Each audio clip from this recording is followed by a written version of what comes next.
Today, we're diving into a massive engineering marvel that literally reroutes rivers across borders.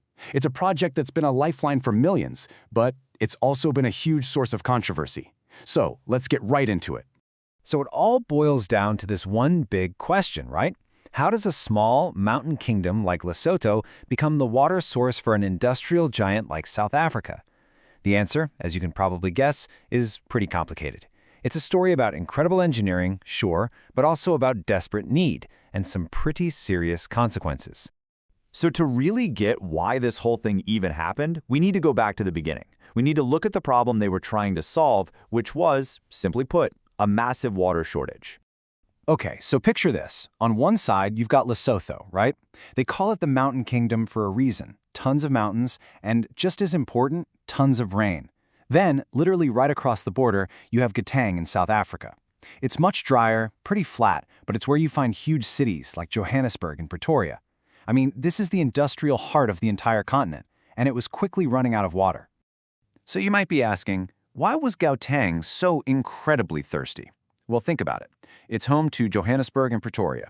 It's the absolute hub for all of South Africa's manufacturing and mining. Plus, its population was just exploding.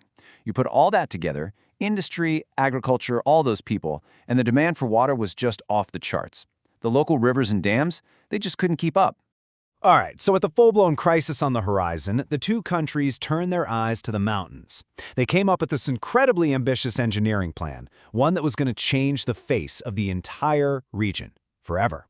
And here's what they came up with. The Lesotho Highlands Water Project. It was a massive water transfer scheme kicked off back in 1986.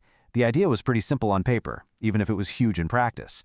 Build a series of giant dams in Lesotho to catch all that rain, and then, get this, funnel the water through a huge network of tunnels all the way to Gauteng. And when I say massive, I mean it.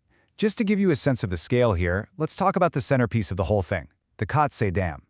This thing stands at a staggering 185 meters high. That makes it one of the tallest dams in all of Africa. You build a wall of concrete that big, you create an absolutely enormous reservoir behind it, and that completely changed the landscape of the highlands. Okay, so you've captured all this water. Now, how do you get it where it needs to go? Well, through an incredible system of tunnels. The main transfer tunnel alone runs for 45 kilometers. To put that in perspective, that's almost the length of a full marathon, and it's carved straight through solid rock, right through the mountains, to get to South Africa. Just mind-boggling, really. So this incredible project wasn't just about moving water. It became a powerful engine for economic growth. For both countries, it really did deliver on its promise of prosperity, and in some pretty major ways. For South Africa, the payoff was huge and, honestly, almost immediate. Suddenly, Gauteng had a reliable, steady supply of water. This meant that its vital industries, we're talking mining, manufacturing, they were secure. Cities could keep on growing. And all of that, of course, fueled the country's economic engine in a massive way. But what about Lesotho? Well, it saw some major benefits too. You see, the project wasn't just about sending water away. Those huge dams were also perfect for generating hydroelectric power. In fact, the project ended up supplying about 70% of Lesotho's entire electricity needs. That's a game changer, drastically cutting its reliance on importing energy from other countries.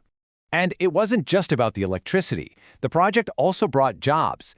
Construction jobs at first, then jobs to operate the whole thing. And maybe most importantly, South Africa pays Lesotho for every single liter of water it gets.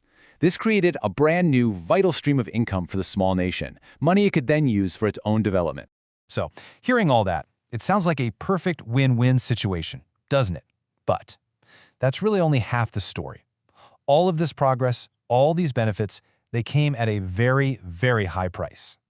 So now we have to flip the coin over and look at the other side. We have to talk about the profound and often really painful social and environmental costs that come with changing a landscape on this kind of epic scale. The most immediate and devastating impact was on the people living there. Those huge reservoirs, they didn't just appear in empty land.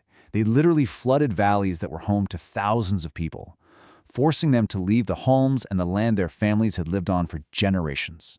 And we're not just talking about people having to move houses. This was about wiping entire communities off the map. Livelihoods that were built on farming and grazing this land, traditions passed down for generations, were just gone, submerged underwater. And yeah, there was compensation, but from what we know, it often wasn't enough, and it wasn't always distributed fairly either. And then there's the environment, which also paid a massive price. You can't just dam up rivers like that without consequences. Entire ecosystems were totally altered. Changing the natural flow of the rivers had huge impacts on habitats, both upstream and downstream. This loss of land and the disruption to the water systems really did a number on the region's biodiversity. So, when you step back and look at the whole picture, what do you make of all this?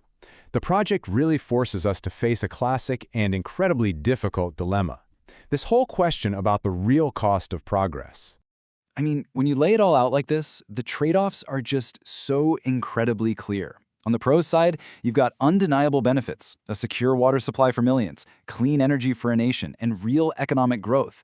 But on the con side, you have families and communities pushed off their land, serious environmental damage, and just massive social disruption. The whole legacy of this project really does highlight the challenge, the challenge of trying to balance big development goals with protecting the environment and taking care of the needs of local communities. It's the perfect example of this constant struggle. How do you weigh national economic progress against the health of the environment and the rights of the people who live there? And that really leaves us with this final big question to think about. Are these kinds of huge disruptive projects just a necessary trade-off for progress? Is this the price we have to pay to support growing populations and economies? The Lesotho Highlands Water Project doesn't give us any easy answers. What it does give us, though, is a powerful, real-world look at the incredibly tough choices we face